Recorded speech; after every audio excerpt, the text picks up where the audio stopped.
a lot of people who sort of rode the COVID wave didn't stick it out, and it was a chance to kind of separate the real ones from the nots. Hewitt Tomlin's the former college QB turned CEO who saw a problem in his college locker room that nobody else was solving and built a software company to fix it. A lot of what I've heard about your story is that you chose to sort of bootstrap. What did that decision cost you and give you? I did the business competitions and the venture competitions. I applied to incubators, accelerators, but we did something more important, which was we became revenue positive. We celebrate when we get 400 plus. That's like a good month. The month after COVID, we had like 900. It was just like out of this world. Now you've built a second company, right? Gym Studio. What does it take to build a second business? And what did you know the second time that you didn't know the first? We did this at a point where our company was doing $8 million in revenue, and we were starting to become a little bit more ambitious. And while strategically, I still believe it was the right choice, we certainly underestimated how much goes into. Today's guest is a former college QB turned CEO who still thinks like an athlete. Hewitt Tomlin saw a problem in his college locker room that nobody else was solving and built a software company to fix it. No investors, no funding, no blueprint. Just discipline and a bet on himself. Hewitt Tomlin, welcome to Business MVP. Thank you for having me. Hewitt, take me back to the locker room. You're a quarterback at Johns Hopkins, and you noticed something that bothers you. What were you seeing? What made you the one who actually decided to do something about it? Well, I have to be clear about the timing of this. I happened to go to college when the iPhone came out my freshman year. So when the iPhone came out, I was less interested in building the business that I have now. I was more, enjoying the iPhone. But luckily for me, I had a teammate who was a computer science major, and he was interested in building. And we always thought that we would have a business together. And we sort of thought to ourselves, well, if we're training on paper packets and we're using iPhones for everything else, shouldn't these things go together? And that was essentially the origin of the business. I love that. And I've actually heard of your app, which is pretty cool. So I was pretty excited to have you on. Yeah. So playing quarterback at any level teaches you to read the field, make quick decisions, lead under pressure. How did those specific skills show up when you started building a company from scratch? I think the skills that you learn from being a quarterback, the important ones are when you're not on the field. You can get away with being really talented at quarterback, and then you can be really reactive and quick. But off the field, you're not always, especially as a young 20s athlete, you're not always regulated. And some of the best moments were when the coach came to me and said, hey, it's important that your body language is up to the standard, that you're leading while you're on the sideline in the film room. And that was the part where I really matured a lot. I probably, quite frankly, would have had a good quarterbacking career just by having the physical talents alone. But to have a really great one, I think, came with the coaching off the field. And those are the ones that I think translate the best into running a company or being a good employee or having a career or a family person. Yeah, so body language, leadership skills, that stuff. Love yeah, that. Showing up and understanding that leadership is not about being the loudest. Leadership is not even about performing the best, right? I love the salesperson example. If anyone's worked on a sales team, your best salesperson is not always your best leader. They just might be really talented at sales, but they could also just be full of BS, right? And be really good at that singular job. It doesn't mean they're going to be a good leader or a manager for your company. Totally. So it's about scratching past results and performance, individual performance. I love that. And did you have a coach or a teammate or a mentor that shaped how you think about performance and leadership? My head coach was a legend. He's the all-time winningest coach in Maryland football history. He died a couple of years ago, and he just had so much historical context to bring. I mean, he coached so many players. It really made you think beyond just where you were in the present about the tradition of your program or maybe people who did this, years before you. He was really impactful to me. Before that, my dad was really impactful. He helped me learn the art of focus in high school, which that's when focus is the hardest, focusing both on the grades and the athletics and having those two work together to put you in the best situation that you can be. So those two come to mind. And then even today, I have a mentor. And for years, I thought, I don't think I will have a mentor. I'm sort of building this new business in this new space. People haven't really been doing this, who can really teach me the blueprint? And then lo and behold, a mentor sort of comes out of nowhere, and he's been really impactful to me. Yeah, I think that's important for our guests to hear too, though, because I think a lot of people think once they've kind of become successful in their career, they don't still need that mentorship, that, honest opinion in the background, and it's really important. So appreciate you Yeah. mentioning that. So you built the TeamBuildr prototype while working your first job out of college. Is that right? That's what I read, at least. Yeah, the prototype senior year of college. Got We it. maybe made So, our first sale a year out of college, but it was never a full-time thing out of college. It right. just So, wasn't. before you had customers, revenue, any of that guarantee it would work. So what made you take that leap, and what was the moment you decided to go all in? I have to be really honest here. I worked a couple of years in startups, which was really, really helpful for me because I sharpened my teeth in sales and marketing and working for these early stage companies. And I was learning a lot on the job that I would come back and leverage for TeamBuildr. So it was really synergistic in that sense. But in the third year of sort of doing this, I caught a bad boss. I was shifted from sales, where I was doing well, into marketing. It was supposed to be like a new step up. And I just didn't get along with my boss that well. And that, in combination with TeamBuildr progressively doing better, was the catalyst. So I think, to be frank, I used to say, oh, I built up TeamBuildr to where I could, you know, quit my job. But the fact of the matter is I think I would have still have quit the full-time gig, but it was accelerated because I got in a situation where I didn't get along with someone. Now, it worked out for me in that case, but it's also a lesson for me in retrospect to realize that, I'm not immune to having a tough relationship with someone. And it was a good learning lesson. Yeah, that is. And I think it's interesting too, because I think another takeaway from what you just said is sort of always having something else, or even a hobby or something else you're kind of thinking about and having on the side. Like we see it over and over and over, but it really can pay off for people, right? When they're unhappy in what they're currently doing, just having options, right, into something else is really important. So definitely another example of that as well. Something I really want to talk about a lot today is that most founders in your position would have gone out and raised the capital first, per se, right? And so a lot of what I've heard about your story is that you chose to sort of bootstrap, right? So why and what did that decision cost you and give you, I guess? I fell into that trap as well. But Okay. luckily for me, I failed at the trap. I did the business competitions and the venture competitions, and I put together pitch decks. I just thought it was what you were supposed to do. I applied to incubators, accelerators, without really reflecting on why I was doing it. It was just sort of, especially back then, to get the money, it was like, this is how you start a business. The Facebook movie came out when I was in college. And it I think was really influential in terms of when you build a startup, you go out and raise venture money. Because we failed at it, no one really understood what we were trying to do. We never got any money, and we never got into any incubators and accelerators. Okay. But we did something more important, which was we became revenue positive. I think we were doing like 100,000 in revenue when I quit my job, and then a year after that, at 5x to 500,000 in revenue just by having me be full time. So we failed at raising money, but we succeeded at generating revenue, and that is exactly how it is supposed to be, in my opinion. Yeah. And so then you didn't need it at that stage and you could just keep moving. And you have the optionality. It's nice to raise money if you choose to. I think it's not so nice to raise money if you have to. Yeah. And I think there's a silver lining there for you too. I was thinking about like, it just gives you the freedom, right? You can make all the decisions. You have the freedom to take the company where you want it to go. You're not answering to anybody else. So for all those out there that are having a hard time raising money, I mean, it's not the end, right? Like if you believe in the product, your software, whatever it is, right, you can still go and do it and then catch up with the other stuff later.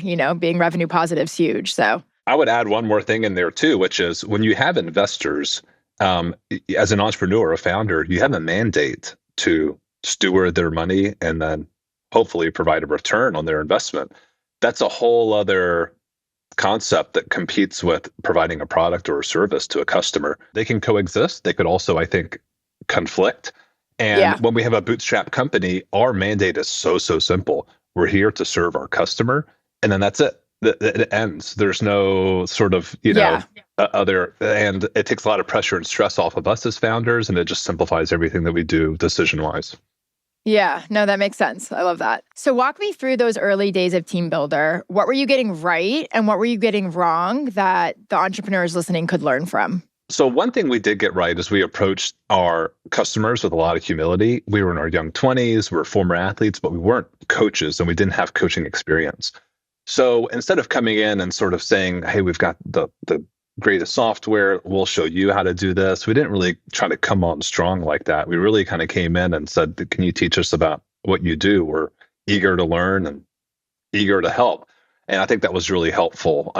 It depends on what your market is, but how you approach your market, as far as your brand and your brand's personality, I think does matter. In terms of things that we got wrong, well, I think in retrospect, we had the fundamentals in place to give us a foundation to probably fail more often. We were pretty cautious being young bootstrap entrepreneurs. So we took our time on things development wise and marketing wise. And I think we should have been aggressive, knowing that if we have outstanding customer service and we truly care about our company and the customers, which we did, then that's a good foundation to kind of move faster, fail more often, and do those things. We were kind of slow cooking, slow rolling, just really cautious about being bootstrapped. We thought we were more fragile than we were. But if you're truly passionate about what you're building, like you can't do anything else, you don't see yourself doing anything else, then that's a good foundation that kind of gives you the leeway to make some mistakes along the way and move a little bit more quickly. Yeah. So I think what you're saying is like it's okay to kind of fail your way forward a little bit at a quicker pace. Yeah. Yeah. And another thing that you said I think is really important is when you said what you got right, and I want everybody to hear this, is being learning based. And something we talk about a lot in my day job, in leadership and consulting and all that stuff is, a great leader, people that really successfully run companies, they're learning based. They're always reading, they're always approaching it with what they don't know. And you're checking that ego at the door. And I think that's really important. So love that. I was just going to say, doing podcasts 10 years ago, I probably would have done a lot more. I'm sorry, I did a lot more podcasts 10 years ago. I probably had a lot more to say 10 years ago. I really do believe that as you do things for longer, you definitely reflect more and think more about what you're going to say, knowing how much you really don't understand or know. Yeah, 100%. That's great advice. So now you've built a second company, right? Gym Studio. And for everybody listening, what does it take to build a second business? And what did you know the second time that you didn't know the first? Oh, well, this is where it gets complicated.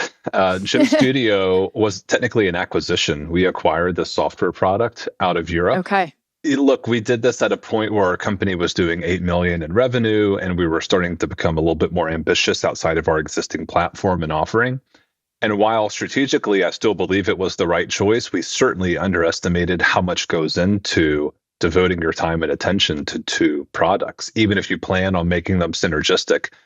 It's made me very, very conscious of my ambitions as far as product goes. People come by, bankers, entrepreneurs, and have these businesses that are sort of fledgling, and are you interested? Is this a good idea? If you do one of those things, then you start thinking a lot harder about doing it again, because on paper it's not the same as the actual work that it takes, to make two products successful instead of one. Yeah, and I think that's a good point, because you can have a bunch of stuff and then just be mediocre at all of it, right? But to really devote the right kind of time. So not diversifying too much, I think, is a good takeaway there.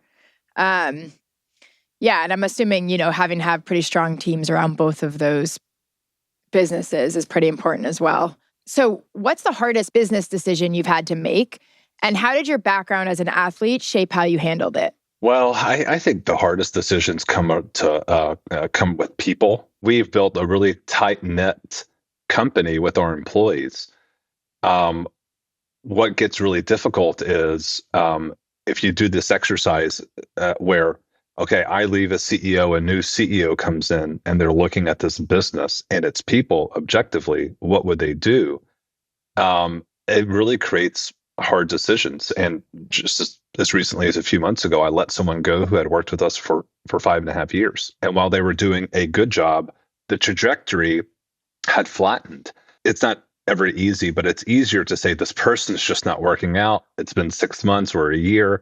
It's very different to say this person's been here 5.5 years and they're not necessarily doing anything wrong, but their department has plateaued and I need to fix this. That's always hard. And it's sort of like, as an athlete, you're not the coach cutting people or benching people. But if you've been an athlete and you've been benched, I kid you not, Sammy, I still have dreams where the coach comes to me and tells me I'm not playing the game, I'm not starting. And I'm like Right. distraught. I'm like distraught in my dream. I'm sort of distraught when I woke up. And that's kind of like a similar feeling to dealing with people, because you want to take it personally, but you can't. Yeah, it's just So as business. Yeah. it's just business, and as an athlete, Mm-hmm. you want to take things personally, but you can't. Right. And that's probably the biggest connection is learning how not to take things personally and be professional about things. Yeah. Good advice. Yeah. So COVID hit, and suddenly every coach and gym in the country had to go digital overnight, right? So TeamBuildr was already built for that moment, from what I understand. And for everybody listening, what does that tell us about the relationship between preparation and opportunity? It's it's just funny because when COVID hit, I was on vacation with my wife, and I was getting calls from people at the office, and they're like, "Dude, it's crazy. People are calling. We're getting emails like this was a bad week to go on vacation." Yeah. Um, I was just looking at our trialing leads, and this is like on a monthly basis. How many people started a free trial on our website? We celebrate when we get 400 plus. That's like a good month. That means our sales team will likely hit their revenue goal. The month after COVID, we had like 900. We've never come close to that number before. It was just like out of this world. So it really accelerated what I think was a trend anyway. I mean, people were going to find out about tools like TeamBuildr and Zoom and all the other things that we use, but it just kind of brought it to the forefront really quick. The second opportunity or bite at the apple was that all these tools sort of gained visibility, and then it allowed the real ones to sort of move on. A lot of people who sort of rode the COVID wave, didn't stick it out. And it was a chance to kind of separate the real ones from the knots. So I kind of look at COVID that way. If you succeeded after COVID, great. If you're still succeeding after COVID, years and years later, really great, because you kept it going, and keeping going is one of the hardest parts of running a business. Yeah, for sure. And you've said that the athlete mindset is still how you operate as a CEO. For the business leaders listening, what specifically does that mean in practice? What does thinking like an athlete actually look like when you're running a company? Funnily enough, I think about how to operate as an athlete, using my retrospect. When I was 21, 22 in college, my prefrontal cortex, being a male, it wasn't fully developed. So I wasn't the best athlete I could be. I think back a lot and think of, oh, of course, if I had known what I know now, I would have eaten better, done some things differently. But there's no point in dwelling on the past. Now you know. So I treat myself very well from a diet perspective, from training to self-care and mental performance tools like an athlete would. But I do it because now's the time to do it. I have the opportunity. I know these things. I have the maturity to use it. So I think taking care of oneself for performance, for health, is never ends. It's similar to being an athlete. Yeah, and that's important for a lot of CEOs, right? Because a lot of people at that level, they're so wrapped up in work. It's their one thing. They kind of let everything else fall by the wayside, but it is really important to think about those other things, because it actually makes you a better CEO, right? Mentally, health-wise, all the different things. So that's definitely important. So what habit or principle from your athletic career do you think every entrepreneur, athlete or not, should adopt immediately? I've been really into this idea of regulation, being regulated. There are many external stressors, especially in this day and age, where your iPhone sends you so many notifications. There's such a flow of information. Regulating yourself, learning how to do that with yourself is super important. And the best athletes are just regulated in the big moments and the low moments. And some, they have that. You've heard it said that they just have that gene. They can do it under pressure. Others, go to great lengths to be able to do it. But I think I love that word, because there are so many people here in my company day in, day out that are also dealing with stressors. Well, I'm the leader. I'm the one here that people sort of look to, whether they realize it or not, to sort of gauge the temperature of the company. And, the old saying is, be the thermostat, not the thermometer. You want to set the temperature, not sort of reflect the craziness of it. So I always think in terms of, am I regulated? What do I need to do to stay regulated? And that transfers to good performance, whether it's physically, whether it's at work or in your family life. I'm in a stage of life where I have young kids, and this house is not, very regulated, and I'm not always either. But it's not up to my kids, right, to sort of do that. It's up to me. So I think it just has a lot of applicability across many aspects of life. Yeah. And what is if you don't mind sharing, do you have like a personal performance routine that you do that helps you stay sharp? Yeah, I sort of keep a checklist on my fridge. I try to make sure that the big rocks, I call them big rocks, little rocks. I Okay. love meditating. I like the breathing and grounding. I like all those things. Walking outside, all that stuff. But the big rocks are, you have to prioritize sleep, treat it like an activity, like a hmm schedule, right? Your I'm diet, psycho about sleep, so I understand. good. I mean, it really matters. Yeah. It really does. What you put into your body and what you don't, right? That really matters. It has a lot to do with how you feel.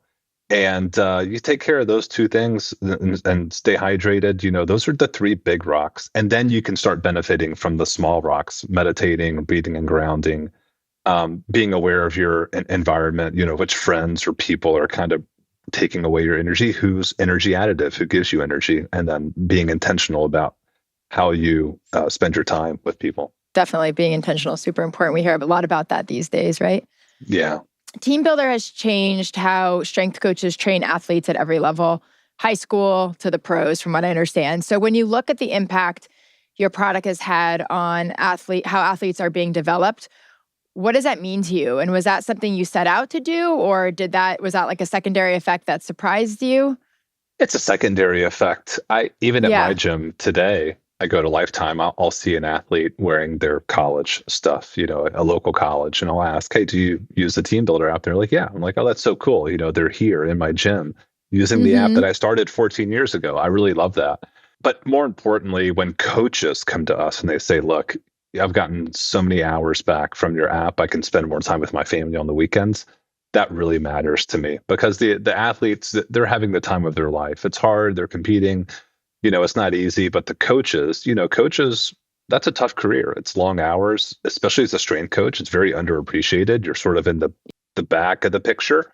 So to make their lives easier, to improve their lives and advance their careers, that's like the biggest honor, I think. That's awesome. I love that. And then I think too, like you get a lot of young athletes that are getting tailored programs for them. So they're reaching a level quicker than they may have, prior to your app too. So there's just all this other benefit from just what you set out to do, which was just to make this easier, right?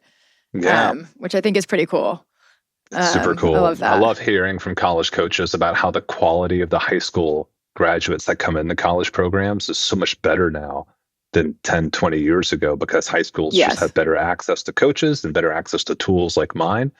So overall, I love to see young athletes just get really proper strength and conditioning coaching at a young age, because it's not just about competing really well. I mean, the rest of your life, if you learn to love the weight room, if you get a coach that you really love, that's a great asset to have. It would, break my heart if someone hated the weight room and then stayed away from the weight room the rest of their life. Like, we who go to the gym and lift and take it really seriously know the benefits. It can be really life altering. Yeah. And definitely, like you said, it's a lifelong thing, right? Not just when you're competing at a high school or collegiate level. So I agree with that. So last question, what does it mean to you to be a business MVP? Oh, it's a good question.